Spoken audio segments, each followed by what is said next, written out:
اسلام نے کبھی معصوموں اور بچوں کو قتل کرنے کی تعلیم نہیں دی۔ ہم سب کو اپنے جوانوں کی حمایت کرنی چاہیے۔ پاکستان بار بار ہمارا مذاق الفاڑتا ہے۔ اگر وہ حملہ کرے گا تو بھارت پیچھے نہیں ہٹے گا۔ جو ملک معصوموں اور بچوں کو قتل کرتا ہے اسے اسلام کا نام لینے کا کوئی حق نہیں۔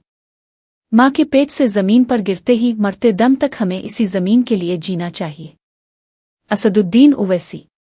تو میں بعد میں کر لو، پہلے فوج کے پیچھے ہم کو کھڑے رہنا ہے، اور یہ جو بار بار مداخلت پاکستان کی طرف سے کی جا رہی ہے، ہماری سرکار نے کہہ دیا کہ ہم اپنے انٹینڈڈ آبجیکٹو کو حاصل کر لیے۔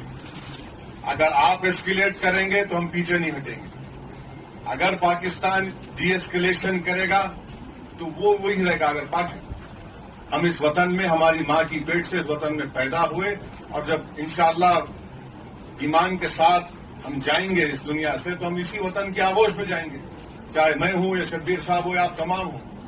تو یہ پروپیگنڈا جھوٹا ہے پاکستان کا، اسلام کا نام لے رہے ہیں۔ ارے تم مبارک مہینے میں کیسا تم کہ اسلام کا نام لے کے تم بچوں کو مار دیے؟ تمہاری ٹو نیشن تھیوری کو ہم نے پہلے ریجیکٹ کر دیا۔ تو میں تمام سے آپ سے اپیل کر رہا ہوں آپ کے ذریعے سے، کیونکہ صحافیوں کے درمیان میں بولنے کا فائدہ یہ ہے کہ انفارمیشن